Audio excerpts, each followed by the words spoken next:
Mademoiselle Nathalie Simon, Oui, tu nous monsieur emmènes dans Laurent. les cimes. Oui. Mais alors, pas n'importe comment, c'est ce qu'on a dit Non. tout à l'heure au sommaire. Tu connais l'acrobranche? Ah, tu nous en as parlé. Oui, tout le Tu monde, nous as tout le expliqué, monde connaît, tous les gosses adorent l'acrobranche. Moi, je vais vous parler d'un acrobranche écolo qui n'amie pas les arbres avec des cordes, des systèmes pour grimper, mais éphémères. C'est Stéphane Glacet, qui est éducateur de grimpe d'arbres ici dans le Calvados, qui pratique cette forme d'acrobranche, cette grimpe d'arbres. C'est à Cahagnes, à quelques kilomètres de Vire. Vous allez voir, les enfants adorent, les grands aussi. Et notre reporter Anthony Noël n'a pas hésité, non pas à se mouiller, mais à prendre de la hauteur. Il y a laissé quelques doigts, mais c'est vraiment très très beau. Regardez. Si, des doigts. Qui n'a jamais rêvé de monter à la cime des arbres pour voir le monde d'un peu plus haut? Grâce à Stéphane, ce rêve est accessible au plus grand nombre. Avec une panoplie de cordes, il va pouvoir créer quelques parcours dans ces arbres. Mais avant cela, il doit étudier la situation. Donc là, on est sur de la lecture de l'arbre, à savoir qu'on doit poser des cordes pour accueillir 5 enfants et un grimpeur en autonomie. Et donc la lecture de l'arbre, c'est de savoir un petit peu où on va mettre nos cordes. Stéphane est éducateur et pratique le tree climbing, une discipline née aux États-Unis en 1981 et inspirée par le milieu de l'élagage. En 1989, l'idée arrive en France sous le nom d'acrobranche.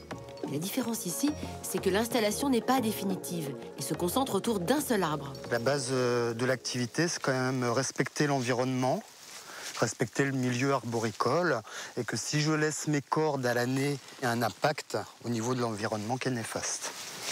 Que ce soit au niveau racinaire, au sol, tassement du sol, comme pour les branches, comme à un moment donné pour le matériel. Cela lui permet aussi de pouvoir pratiquer cette discipline n'importe où. Aujourd'hui, 2 arbres sont équipés. À la force des bras, Stéphane se hisse dans les airs pour compléter l'installation. Il s'assure aussi de la sécurité du parcours en coupant, par exemple, les branches mortes. Mais sur l'un des arbres, une surprise l'attend. Une surprise qui va remettre quelque peu en cause la suite des événements. Alors là, on est face à un problème qu'on n'est pas un. C'est les beautés de la nature. En fait, ça s'appelle grimper pour rien. Parce qu'on était bien sur une phase d'installation et on découvre un nid avec des oisillons. Et donc nous, notre code de déontologie fait qu'on ne va pas mettre de corde sur cet arbre-là. Donc on va envoyer aucun client pour laisser ces petits reposer en paix. Bon, au revoir les petits, on va redescendre tranquillement. Le respect de la nature est l'argument numéro 1 pour Stéphane. Et il a à cœur de transmettre ses valeurs à tous, à commencer par ce groupe d'enfants qui va dans un instant se retrouver au milieu des branches. Chacun va devoir s'équiper et apprendre les rudiments de la grimpe tout en s'amusant. Nel, on va lui mettre un Ouistiti. Tiens. Eh oui. Un Ouistiti, c'est un baudrier conçu pour les plus petits. Mais avant de monter dans les arbres, ils vont devoir les étudier. Les enfants vont apprendre à reconnaître les feuilles. Ici, ils vont grimper dans un hêtre. Ils vont aussi calculer son âge. Alors moi, je vous dis, ils ont 200 ans, ces êtres.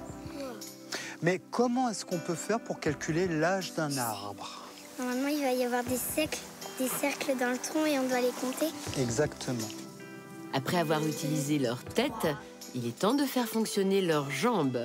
On boucle les mousquetons et on écoute les derniers conseils de Stéphane. 1, je pousse sur ma cuisse. 2, je monte mon nœud de bleck à fond.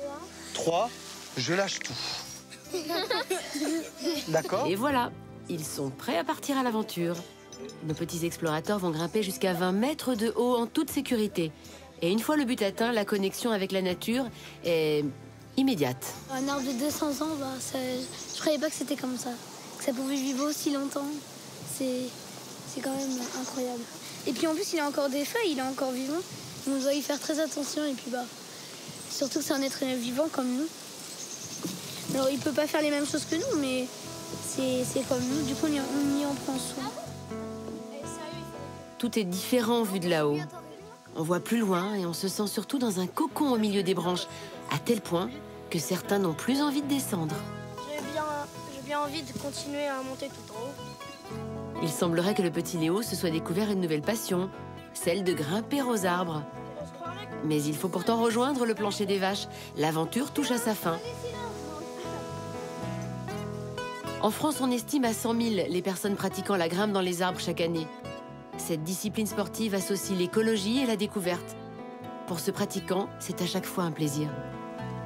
C'est vraiment une expérience formidable de pouvoir prendre de la hauteur tout simplement et de voir les choses différemment.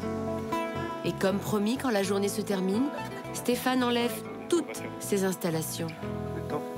La facilité, la sagesse serait effectivement de rester à demeure.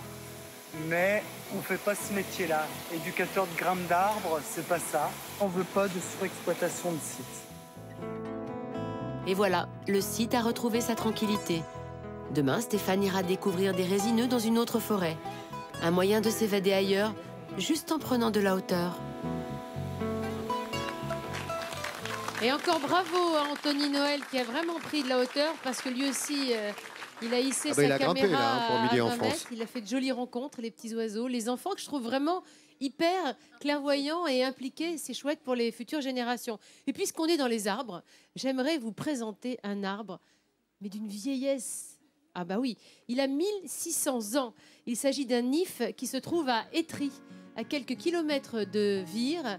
Un if, regardez, avec un tronc complètement creux, 1600 ans. Il fait Vous partie vous rendez des 5 arbres les plus, C'est le les plus top vieux 5 de France. des hein, c'est arbres ça. les plus vieux de France. Pourquoi? Parce qu'on en trouve beaucoup dans la région. À l'époque gallo-romaine, les Gaulois vénéraient les ifs et donc du coup, ils ont protégé cette espèce.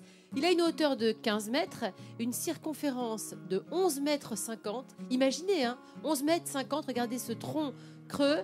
Et du coup, les enfants qui ont participé à ce reportage se sont amusés à essayer d'y entrer tous dans l'arbre. Et vous allez voir qu'ils y sont arrivés, puisque une trentaine d'enfants a réussi, regardez, à rentrer dans le tronc de cet arbre. C'est probablement un champignon qui a pourri l'intérieur de l'arbre et qui l'a creusé, mais l'arbre est toujours vivant. Et il aurait servi de chapelle pendant la guerre en août 44, voilà. Donc il a 1600 ans et ça laisse rêveur. quand même. Écoutez, c'est un hommage à cet arbre, Oui. absolument, qu'on peut aller visiter. C'est où exactement? À Étry, À Étry. à Voilà. quelques kilomètres de Vire. Tu voulais ajouter quelque chose, la Vous botaniste, avez remarqué à propos de qu'il est l'arbre? dans un cimetière, c'est pas Oui. pour rien, parce que l'if produit des petites baies rouges. À l'intérieur, il y a une sorte de graines très toxiques. Donc on les mettait dans les cimetières, loin des animaux d'élevage, des chevaux et des bœufs, oui, pour pas qu'il y ait protéger, d'accidents. pour pas qu'il y ait d'accidents dans les élevages. Voilà. Merci de cette précision, mademoiselle la botaniste. Merci, Sophie.